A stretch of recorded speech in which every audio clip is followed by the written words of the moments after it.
Bonsoir, mesdames et messieurs. Bienvenue à cette nouvelle émission de Histoire à dormir debout.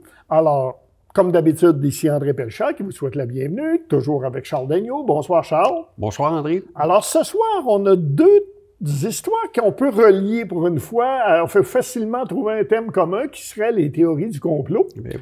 Alors, moi, je vais parler des deux premières théories du complot qui sont apparues en même temps lors du même événement, qui est le grand incendie de Rome de l'an 64 après Jésus-Christ, rendu célèbre par le film Quo Vadis.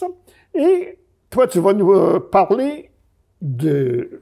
le plus connu, le plus connu, on va parler de l'assassinat de Kennedy, mais surtout, spécifiquement, du fameux film de Zapruder. Quand, je me souviens, j'étais enfant, c'était un matin de novembre, mon père, au déjeuner, il nous avait dit à mon frère et moi, le président américain a été assassiné. Là, tu es un enfant, même pas 10 ans, je découvre la politique, les présidents, puis surtout aussi que ces gens-là se font tuer pour des raisons que nous autres, on peut pas comprendre, on est trop petits. Alors, après quelques années, j'ai toujours été intéressé parce que chaque fois qu'on voyait sur ce sujet, il y a toujours ce film-là, tout le monde le connaît. Il a fait le tour du monde depuis les années 60. Il est présenté à chaque fois que John Kennedy est question de lui, on le voit, ce film-là. Ça a été filmé par un cinéaste amateur en Super 8, qui était un format qui était très populaire à l'époque. Les caméras Super 8, c'est une caméra argentique, c'est-à-dire qu'ils utilisent du film, il n'y a rien de numérique dans ça. Et puis, ça se tenait un peu comme une vraie caméra avec un déclencheur. Une vidéocam. La personne en question s'appelle Abraham Zapruder et le film est maintenant connu sous le nom de film de Zapruder. Lui, il est président d'une petite compagnie qui s'appelle Vêtements de Jennifer Jr. Et puis, il est là, la business est pas loin de Dealey Plaza à Dallas, là où va se produire l'assassinat en question. Le matin, quand il est arrivé, il parlait avec ses employés. Sa secrétaire lui a demandé « Est-ce que tu as apporté ton appareil photo? » Et puis, il a dit que non, parce qu'il n'y aurait pas le temps aujourd'hui. Tout allait être congestionné, mais ils ont insisté pour que, finalement, ils retournent chez eux, aller chercher la fameuse caméra Super 8 mm. Le président John Kennedy, à cette journée-là, il était à Dallas pour régler un différend entre le gouverneur du Texas, qui était un ségrégationniste, et le sénateur représentant, qui lui était démocrate, plus progressiste. Je me demande comment Kennedy aurait pu concilier ça, mais en fait, ça a été probablement plus une célébration, une rencontre qu'autre chose qui a donné lieu à une sortie dramatique comme ça. Alors, après les rencontres, le cortège va être formé, il va y avoir une décapotable qui va amener le président et puis aussi le sénateur et puis son épouse et puis en tout cas les autres personnes impliquées dans ça, y compris évidemment John Kennedy et son épouse Jackie Kennedy. Abraham Zapruder, c'est quand même un cinéaste qui est passionné. Alors, on peut comprendre pourquoi il est allé prendre le temps de chercher la caméra, puis finalement de prendre sa journée. Pour lui, c'est une journée exceptionnelle, parce que, il est républicain, il est démocrate, c'est-à-dire, et puis c'est son président. Et il faut dire aussi qu'à l'époque, c'était moins banal qu'aujourd'hui de prendre des images. Tout le monde n'avait pas son téléphone. D'ailleurs, ce qu'il disait... Oui, voilà, ça. Mais cette journée-là, il y a quand même eu 32 photographes et cinéastes qui ont capturé la scène. Mais ce qui fait de ce film-là, qui est aussi exceptionnel, c'est la clarté, la précision, parce qu'il est vraiment le seul à avoir capturé la chose telle qu'elle s'est produite. Là, il est allé à Dealey Plaza accompagné de sa secrétaire pour assister à ça. Et puis, lorsque le cortège s'est amené, il a commencé à filmer. Et puis, il a capturé environ 7 secondes, et puis là, il a baissé sa caméra, et puis il a recommencé à filmer, puis là, il n'a pas vraiment réalisé sur le moment en filmant qu'est-ce qu'il venait de capturer. Mais aussitôt que les coups de feu ont cessé, parce que là, il a dit qu'il a entendu plus qu'un coup de feu, là. Là, déjà, on sent déjà, là, on est dans les figments de la conspiration, là. Et puis, en filmant, lui, il pensait, ah, quelle merveilleuse chose, je vais pouvoir, dans quelques années, montrer ça à mes petits-enfants, puis etc. Puis, là, il a entendu quelqu'un crier, mon Dieu, on l'a tué. Et puis, c'est là qu'il a cessé de filmer. Puis là, va commencer une saga énorme. Le premier individu à se pointer, c'est un journaliste qui est à ses côtés lors de la prise de vue. Et puis, il lui demande, c'est un dénommé Harry McCormick, qui est journaliste au Dallas Morning News. Puis là, il va dire, je vais t'acheter ton film immédiatement, tu as capturé ça, il l'a offert. Mais c'est ça qui m'a frappé dans toute l'histoire. Abraham a déclaré à ce moment-là qu'il ne parlerait pas à personne, qu'il ne montrerait pas ce film-là, sauf aux autorités fédérales. Il était déjà, à quelques secondes, conscient de l'importance de ce qu'il possédait. C'est pas tout le monde qui aurait réalisé ça. Là, quelqu'un autre aurait probablement dit, eh bien voilà, j'ai devant moi la fortune. Et Non, lui, il a pensé plutôt à sa responsabilité là-dedans. C'est ça que je veux faire ressortir à propos de l'histoire. Alors là, il y a d'autres intervenants qui vont se rajouter. Son fils. Après ça, on va avoir Darwin Payne, qui est du Dallas Time Herald. Là, il y a le chef de police, Edwin Forrest. Il va y avoir le chef des services secrets, dénommé Forrest Sorrell. Il va y avoir des policiers aussi, parce qu'en même temps que toute cette action-là se produit, ils vont arrêter, Oswald. Oswald, c'est ça, merci. Il y a des blancs de mémoire à notre âge, hein, voilà. Alors, ils vont arrêter Oswald, et d'ailleurs, il va assassiner un policier en même temps, puis tout le monde va se retrouver au central de police dans le chaos le plus total. Mais entre-temps, ils vont avoir été à 3 endroits différents, incluant Kodak et Eastman, afin de faire développer, le film. Deuxièmement, ils ont réalisé 3 copies du film. La copie 1 étant pratiquement sous-exposée parce que Abraham ne se souvenait pas du réglage de l'ouverture pour la lumière. Alors, ils en ont sous-exposé un, le numéro 3 est surexposé, le deuxième est semblable, et puis ils font une copie originale aussi de ça. Ça va être développé, mais ils peuvent pas faire les copies, alors se retrouvent à être un autre endroit. Alors, pendant 2 jours, il va y avoir un groupe de personnes, dont Abraham. Puis là, il va se faire des offres constamment, mais tout ça va finir à l'encan. C'est le magazine Life qui va le remporter les 2. Les 2 copies du film qui vont être vendues. Les 2 autres copies vont finir au FBI et puis l'Agence fédérale d'enquête, entre autres. Mais ce ne sont pas les copies les meilleures.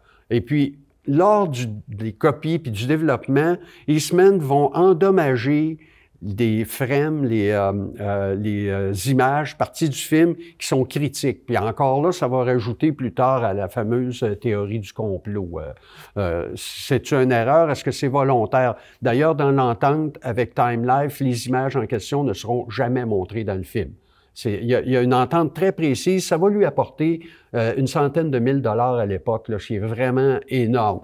Mais ce qui va arriver, c'est que il va souhaiter n'avoir jamais tourné ce film-là, puis d'ailleurs, il ne va plus jamais faire un film avec une caméra après. Ce qui est intéressant, qu'il faut peut-être dire pour peut-être des spectateurs plus jeunes, quand tu parlais de développer un film, il faut bien se souvenir qu'on est non seulement avant le numérique, mais même avant le vidéo. C'est des procédures chimiques complexes et risquées. Les photos aussi à l'époque, on ne pouvait pas juste le sortir de la caméra.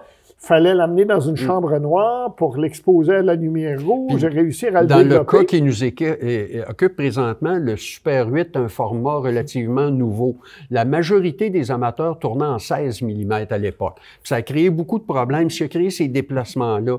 Mais dans tout le chaos et puis dans tout ça, ce qui m'a frappé, c'est l'attitude honnête et je dirais de la droiture d'Abraham Zapruder. Et j'ajouterais un certain calme au milieu milieu de l'énervement, parce que, faut bien le dire... Ah, mais il en a payé le prix aussi, parce que ce calme-là, il était seulement à l'extérieur, parce qu'en dedans... C'est souvent le cas. Ah oui, parce qu'en dedans, là, c'était une dépression pour tout le monde, d'ailleurs. Il faut bien réaliser que quand c'est arrivé, cet événement-là, que personne attendait, totalement inattendu, ça a été la panique. Dans les salles de nouvelles, on l'a vu pour essayer de faire développer un film, mais d'ailleurs, c'était pas rare que ça prenne 2 jours dans le temps.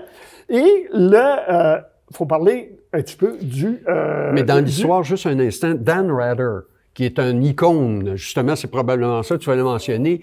Lui, il avait été poussé par CBS pour aller même s'emparer, voler le film, puis laisser le département légal de CBS se débrouiller avec ça. Mais ce qu'il a fait, c'est pas ça. Il a assisté à la projection du film, puis là, il est allé directement au studio, puis il a fait un direct. Sauf qu'il a tout raconté à l'envers. C'était un reportage qui a été une rature au niveau des faits, qui a en plus rajouté, évidemment. Il a fait une grande carrière de journaliste, mais ça n'a pas été son Ça n'a pas été son heure de gloire, effectivement. Mais j'allais parler aussi de la police de Dallas, qui sont les premiers qui sont allés sur les lieux d'où Oswald avait tiré. Et, il faut le dire, ils ont fait un travail de cochon.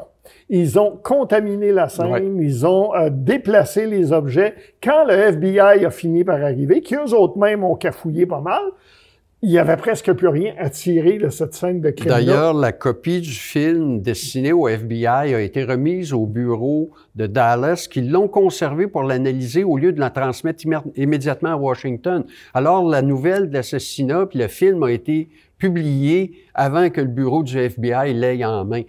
C'est certain que ça a été une suite un orchestre, un fiasco la comédie des erreurs. Et puis même encore aujourd'hui, là, les fameuses données tenues secrètes ont été dévoilées sous l'ordre de Trump. Et puis là, ben, c'est prouvé qu'il y avait vraiment plus qu'un tireur. Ah. Et puis, de toute l'enquête, il y a seulement eu un tireur avec une balle magique qui a rebondi à tous les endroits, ce qui est totalement absurde. Là, n'importe qui connaît ça un peu va voir que tu peux pas avoir...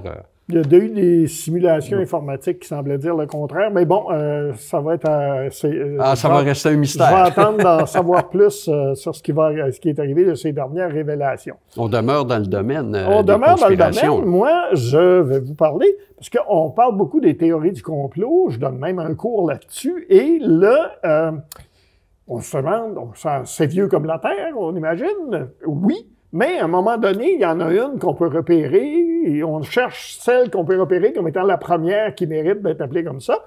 Et j'en ai trouvé 2 en même temps, sur le même événement. C'est là qui est intéressant.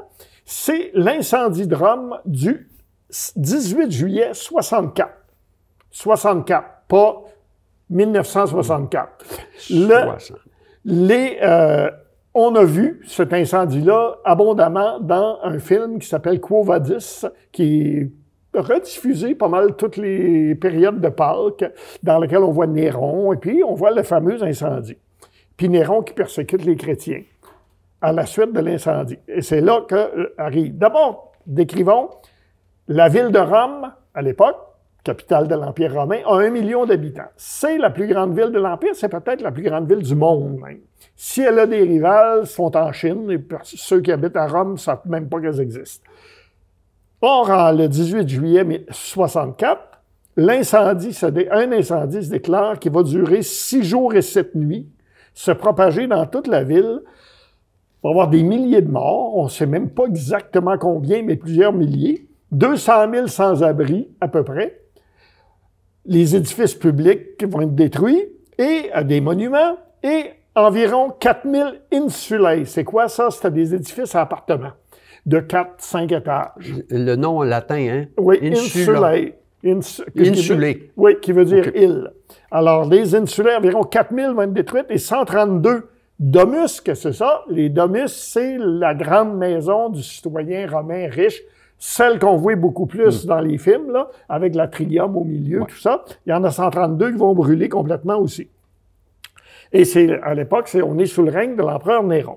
Un des récits de l'événement a été écrit par Tacite, Publius Cornelius Tacitus, et qui, né vers 56 après Jésus-Christ, est mort en 120, donc il a écrit quelques années après l'événement, et c'est considéré comme un des plus grands historiens romains. Et il y a aussi un autre récit par un autre historien qui s'appelle Suétone.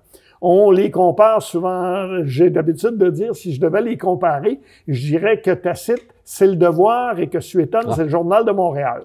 Suétone est beaucoup plus sensationnaliste et populiste et, on dirait, un peu jaune.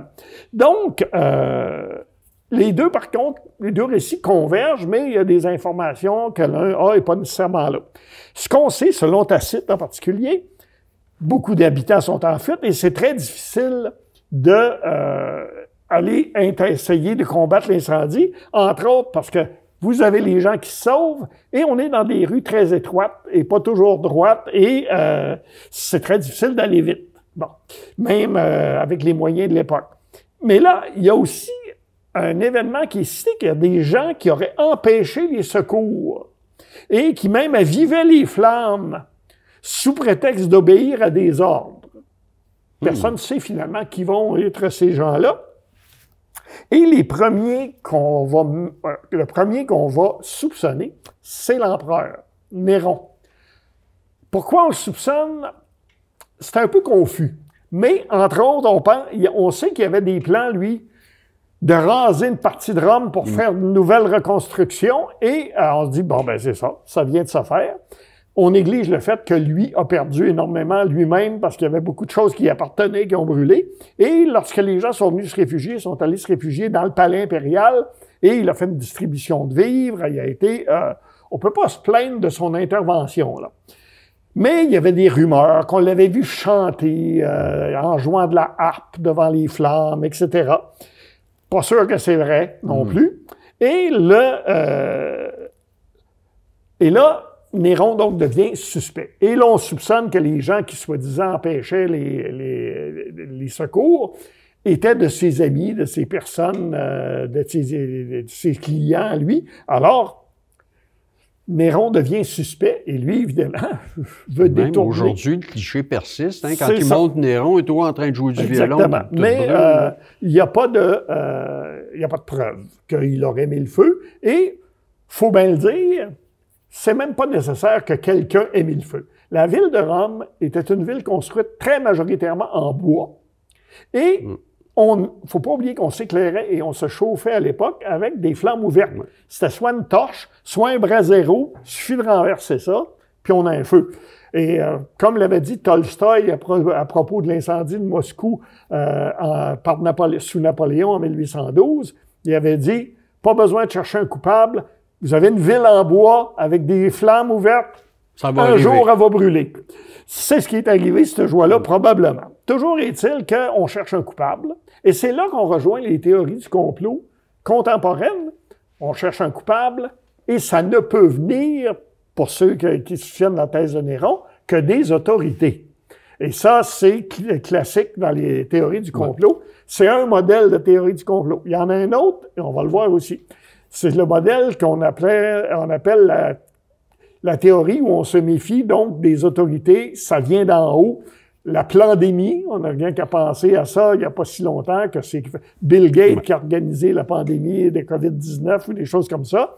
Ça va dans cette théorie-là. Les théories selon lesquelles ce serait Johnson qui aurait fait assassiner Kennedy, on est là-dedans aussi. Donc, c'est une des premières qu'on voit ça. Et surtout une où personne n'a vraiment été, où le coupable présumé n'a pas été condamné, on n'a même pas aucune preuve. Néron va vouloir détourner les soupçons. Alors, Néron va accuser les chrétiens. Pourquoi les chrétiens? D'ailleurs, signalons que l'historien Tacite considère que ce n'était pas fondé, même si on voit dans ses écrits qu'il n'aimait pas beaucoup les chrétiens lui-même. Et l'autre auteur, Suétone, lui, les qualifie de nouvelles et maléfiques superstitions. Wow. C'est pour dire que ils sont pas populaires. Ouais. Pourquoi les chrétiens? Pourquoi on n'aime pas les chrétiens? Alors, on n'aime pas les chrétiens parce qu'ils refusent de participer au culte impérial. Et le culte impérial, c'était l'équivalent de la levée du drapeau puis l'hymne national pour les Romains. Refuser ça, c'était refuser d'être un citoyen. Ouais. C'était une injure. Puis les chrétiens refusaient parce qu'ils disaient que c'était de l'idolâtrie. Alors, déjà, on les aimait pas. Le fait d'avoir un jour de congé où ils faisaient aucun travail aussi, c'était pas bien vu à Rome. Un autre problème, et les chrétiens s'étaient beaucoup agités depuis quelque temps. Entre autres, il y en a qui prédisaient la destruction de Rome. Faut pas oublier, il y a l'Apocalypse de Saint Jean, où on prévoit toutes sortes de catastrophes, et comme Rome était vue par les chrétiens, dont une grande partie, il faut se souvenir des chrétiens, étaient des Juifs qui s'étaient convertis. À l'époque, c'était presque tout ça, d'ailleurs. Donc, les chrétiens détestaient aussi Rome à cause de l'oppression de la Palestine par les Romains, etc. Donc, les chrétiens sont vraiment pas aimés à Rome, mais jusque-là, on les a jamais persécutés. Très franchement, c'est une idée qui venait pas aux Romains de persécuter quelqu'un pour sa religion. Jusque-là, c'était jamais arrivé. Les Romains avaient une attitude très relaxe en matière de religion. Ils étaient très superstitieux, les cultes étaient importants, mais a priori, ils admettaient tous les dieux. Dans la mentalité romaine, si on allait dans un autre pays et qu'ils n'adoraient pas les mêmes dieux que nous autres, il y avait deux hypothèses possibles. Ou bien, c'était les mêmes dieux que nous autres, mais ils leur donnaient un nom différent dans leur langue. Puis s'il y avait des légendes qui n'étaient pas tout à fait pareilles, ben c'est parce que les dieux se sont manifestés là d'une façon qu'on ne connaissait pas. L'autre façon, c'est ils connaissent des dieux qu'on ne connaissait pas. Alors ils n'étaient vraiment pas stressés là-dessus, le fait que des gens adorent différents dieux. Le refus du culte impérial, ça les dérangeait, par contre. Et surtout les sermons où on condamnait Rome, on condamnait les autres dieux, justement, comme... D'ailleurs, on traitait les chrétiens d'athées, parce qu'ils refusaient les autres dieux. Ouais. Donc, Dieu unique. C'est ça. Donc, ils étaient vraiment pas aimés, les chrétiens. Et certains ont même soupçonné que c'était peut-être vraiment les chrétiens qui avaient mis le feu, justement à cause de tous ces appels à la destruction de Rome, on va être détruit dans les flammes, etc. Il y en aurait peut-être pu en avoir qui auraient passé à l'acte. Mais comme j'ai dit, pas besoin d'aller là. Une ville comme Rome va brûler à un moment donné. D'ailleurs, elle a brûlé plusieurs fois. Mais aussi, il semble que certains chrétiens auraient vu l'incendie des temples païens qui ont été détruits comme un signe de leurs espoirs à eux autres et une occasion de se faire connaître. Donc, ils ont fait des sermons pour dire que les temples avaient eu ce qu'ils méritaient, que les païens avaient ce qu'ils méritaient. Pas de quoi pour se rendre populaire quand tu as 200 000 sans-abri à cause de l'incendie. Là. Donc, et il y avait toutes sortes de rumeurs, dont une accusation selon lesquelles les chrétiens sacrifiaient une jeune vierge chaque année à leur Dieu. Intéressant de souligner que quelques siècles plus tard, les chrétiens vont accuser les Juifs de faire ça. D'ailleurs, beaucoup des accusations qui ont été faites contre les chrétiens à l'époque de l'Empire romain ont été reprises par les chrétiens contre les Juifs plus tard. Donc, Néron vise les chrétiens, il sait qu'ils jouent sur du velours, personne ne les aime de toute façon. Et là, il va y avoir des chrétiens qui vont être jetés, on connaît, aux fauves, jetés dans les combats de gladiateurs, être exécutés de toute façon. Signalons cependant que ça n'a jamais été une persécution systématique dans tout l'Empire. Ça a été local à Rome à ce moment-là. Ad hoc pour la circonstance. C'est ça, exactement. Quelques années auparavant, l'empereur Claude avait expulsé les Juifs de Rome parce qu'il y avait de l'agitation. Et là, on nous dit, à l'instigation d'un certain Christos. Donc, certains comprennent, donc le Christ. Ouais. Autrement dit, ça serait peut-être des chrétiens, ces Juifs, qui a expulsé. Ou certains ont dit peut-être que le Christ était encore en vie et qu'il était là. Ça, c'est une autre histoire. Conspiration. Ouais, mais il y a d'autres choses là-dedans. Mais là, toujours est-il que donc les chrétiens vont être persécutés un bout de temps et ils vont garder une mauvaise réputation. Alors ça, c'est l'autre variante des théories du complot. J'ai parlé, et on accuse les autorités, mais il y en a une autre variante où on accuse une minorité. Alors, ça va être les Juifs, ça va être les musulmans, ça va être les francs-maçons, ça va être les catholiques dans les pays protestants ou les protestants dans les pays catholiques. des minorités ethniques, des minorités sociales, etc. Donc, des sectes religieuses, ainsi de suite. Et là, on a les deux. Dans le cas de l'incendie de Rome, pour la première fois, on a les deux théories qui apparaissent côte à côte, simultanément, côte à côte, pour un même événement, qui est probablement accidentel en réalité.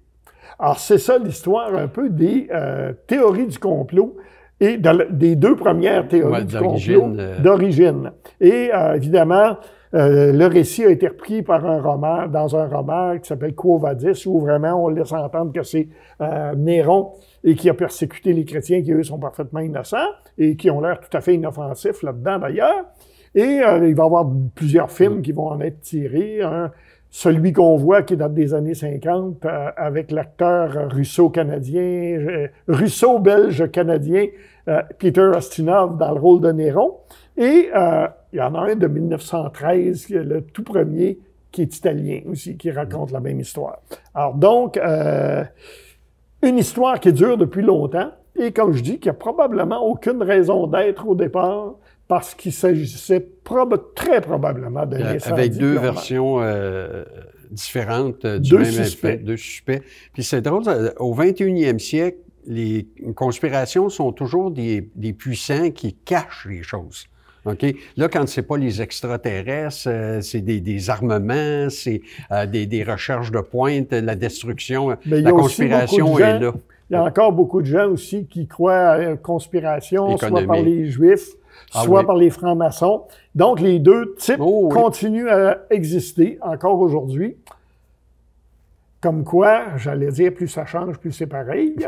En tout cas, et on n'a pas fini avec ce qui se passe en ce moment au centre du Nouvel Empire à Washington. On n'a pas fini d'en voir de nouveau des théories du complot, je pense. Ça serait difficile de faire la liste complète des théories à l'heure actuelle, c'est impossible. Je pense que c'est impossible. Surtout que là, on en parle juste de l'Occident, mais les Chinois ont leur propre théorie, puis les Arabes ont les leurs. Puis moi, j'ai croisé un chauffeur de taxi arabe qui était convaincu que c'était les Américains eux-mêmes qui avaient organisé le 11 septembre, par exemple. Mais là, je suis obligé de terminer. Alors, mesdames et messieurs, ici André Pelchat avec Charles Dagneault qui vous dit bonsoir et à la semaine prochaine.